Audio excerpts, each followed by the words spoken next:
Okay, and the name Snow, there are sort of different stories behind this name. Yeah.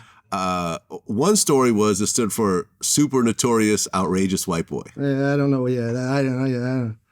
Yeah. Okay, that's not true. Well, that's what he thought, but for me, I never really liked that super notorious. I don't know.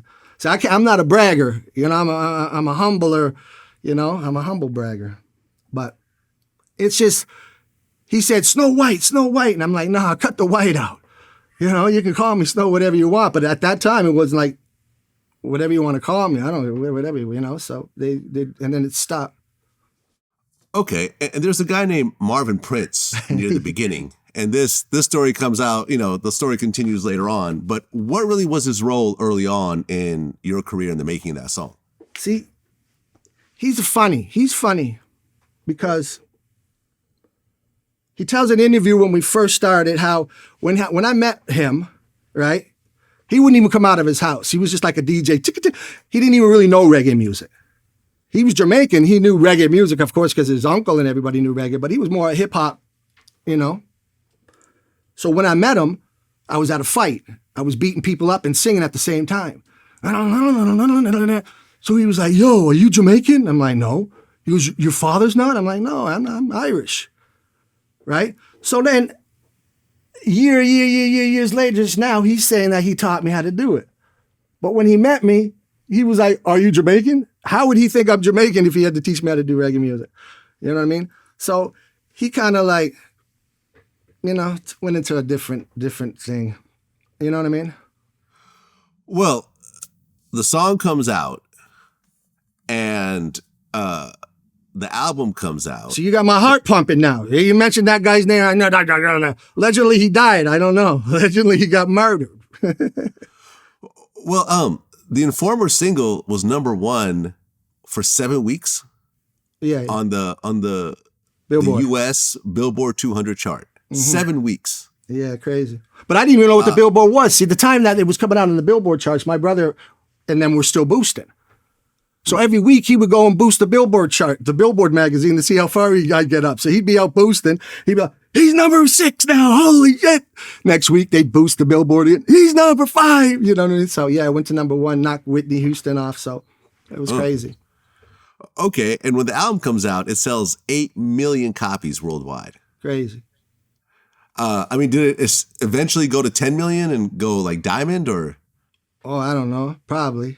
I didn't really keep up on. See, I wasn't I didn't know about diamond. I didn't know about gold. I didn't know about Billboard magazines. I didn't know none of this stuff. I didn't know studio.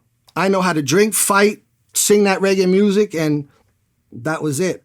So yeah, it probably went a lot. It probably sold a lot. Like Japan and Germany, all over them places. So they kicked me out of Japan for life though. But so, you know, all them places were good.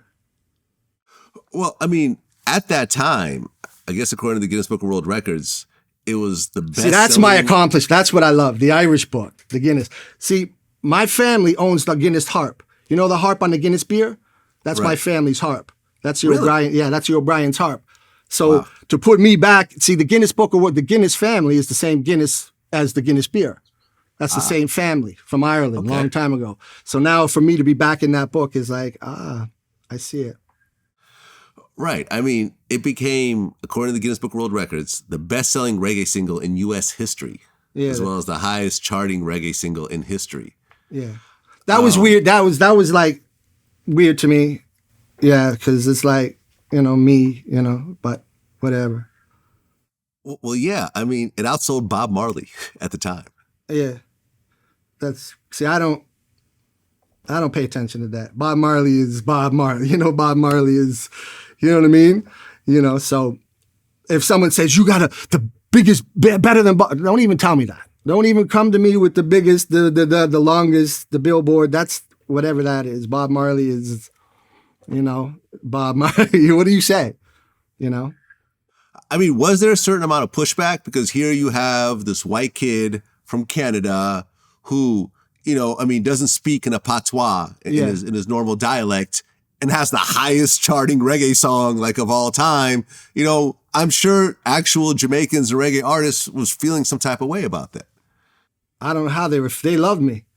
That's all I felt. Because when I went to Jamaica, they're not looking at that thing because it's not like I'm the. You know what I mean? I'm humble. It's Coca T's way bigger than me. Dennis Brown way bigger than me. Junior Reed, Barrington Levy, Michael Rose. These people are who I looked up to. These are guys who are way better. These who taught me. So for me to say, there's no, so they, I just tell them it's their fault for making beautiful music that I fell in love with and just hypnotized me that I wanted to, sing it.